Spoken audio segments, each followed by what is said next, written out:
नमस्कार दोस्तों। सुबह करीब 4 बजे हम लोग उठे और सबसे पहले फ्रेश हुए और फिर निकल गए अयोध्या के नए घाट की तरफ। नए घाट पर पहुंचकर हम लोग वहीं स्नान किए। इसके बाद पास की दुकान से फूल, माला, बेलपत्र और पूजा की सारी सामग्री ली गई। एक लोटा लिया और नए घाट से जल भरकर सारी पूजा की सामग्री रखी। फिर उस लोटे को अच्छे से सजाया गया और निकल पड़े नागेश्वर बाबा को जल चढ़ाने के लिए।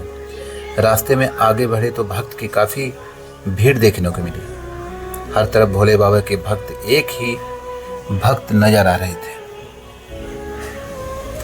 रास्ते में पुलिस द्वारा बैरियर भी लगाया गया था। हम करीब 4 बैरियर पार करने पड़े। एक बैरियर पार किया, फिर दूसरा बैरियर पार किया, फिर तीसरा बैरियर पार किया और आखिर चौथे बैरियर पार करके हम लोग बाबा के मंदिर में एंट्री मिल ही गई। दोस्तों, काफ़ी भीड़ थी, लेकिन सभी के मन में बस एक ही इच्छा थी, किसी तरह बाबा के दरबार पहुंचकर और अपने हाथ से उनके ऊपर जल चढ़ाया जाए। आखिरकार हमारा नंबर आया और हमें अंदर जाने का मौका मिला। जैसे ही हम नागेश्वर बाबा के सामने पहुंचे, मन में एक अलग ही खुशी और शांति महसूस हुई। फिर हमने पूरी श्रद्धा भाव से भोले बाबा को जल चढ़ाया।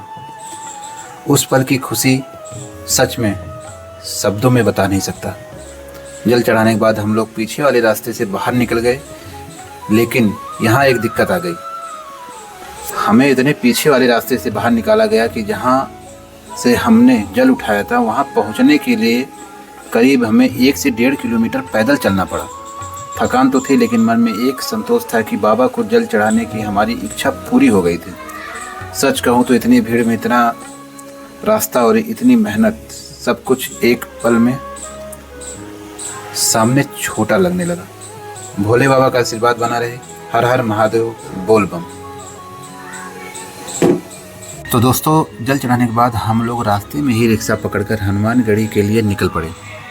वहाँ पहुँचते ही सामने इतनी लंबी लाइन देखी, हम लोग सोच में पड़ गए, अगर लाइन में लगते हैं शायद हमारा नंबर 4 से 5 घंटे में आएगा।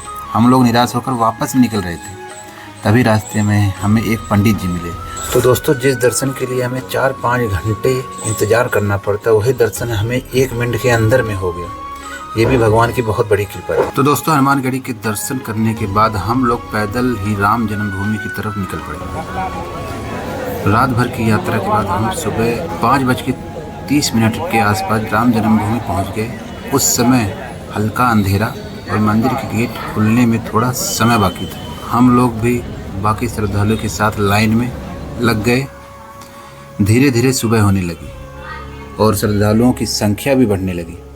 मन में बस एक ही उत्साह था कि आज प्रभु श्री राम जी के दर्शन करने का सौभाग्य मिलने वाला है। कुछ देर इंतजार करने के बाद आखिरकार अंदर जाने का प्रक्रिया शुरू हुआ। हम लोग लाइन में धीरे धीरे आगे बढ़ने लगे।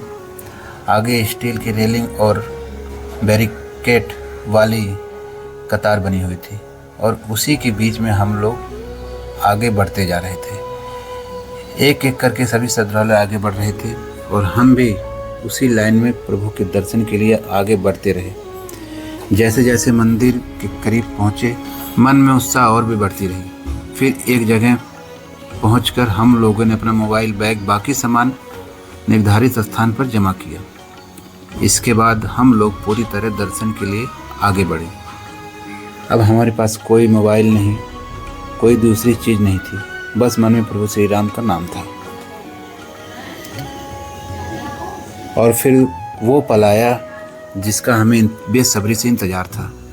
हम लोग राम मंदिर के अंदर प्रवेश किए। मंदिर के अंदर पहुंचते ही मन में एक अलग ही शांति महसूस हुई। इतनी रात से सफ़र कर रहे थे, थकान भी थी, कई जगह भीड़ मिली, लाइन में लगे, लेकिन जैसे ही प्रभु राम के दर्शन का समय आया, ऐसा लगा जैसे सारी थकान कहीं चली गई। तो दोस्तों, इस समय राम मंदिर के अंदर हम लोग एंट्री कर चुके हैं। बैग जो है सब चेकिंग हो चुका है और चलते हैं। इधर से अभी इस साइड में जाना है। देखते हैं, क्योंकि बहुत टाइम बाद मैं यहाँ पे आया हूँ। 4-5 साल से ऊपर ही हो गया होगा ना, 4-5 साल से ऊपर हो गया। अभी चलते हैं, दिखाते हैं, लेकिन अभी हो सकता है क्या पता कि आगे मोबाइल जमा हो जाए। अगर मोबाइल जमा नहीं होगी तब तो और भी आपको वीडियो मिलती रहेगी, लेकिन जमा हो जाएगी तो फिर यहीं पे लास्ट रहेगा।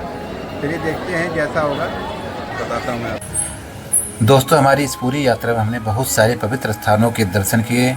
सबसे पहले नागेश्वर बाबा जल चढ़ाए, फिर हनुमानगढ़ी जाकर बजरंग बली के दर्शन किए, उसके बाद रामलला जन्मभूमि पहुंचकर उनके दर्शन किए गए। लेकिन दोस्तों, हमारी यात्रा अभी तक पूरी हुई नहीं थी। इस सभी दर्शन के बाद हम एक बार फिर अयोध्या नए घाट पहुँचे, वहाँ से हमने फिर जल उठाया और इस बार हमें अगला पड़ाव शिव बाबा।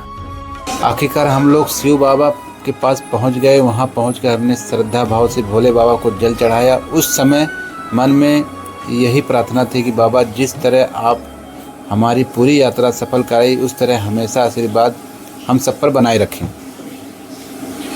दोस्तों, यहीं तक हमारी पूरी यात्रा की वीडियो बन पाई। इसके बाद हमारे ग्रुप में जितने लोग थे, सब लोग अपने अपने घर के लिए प्रस्थान कर गए।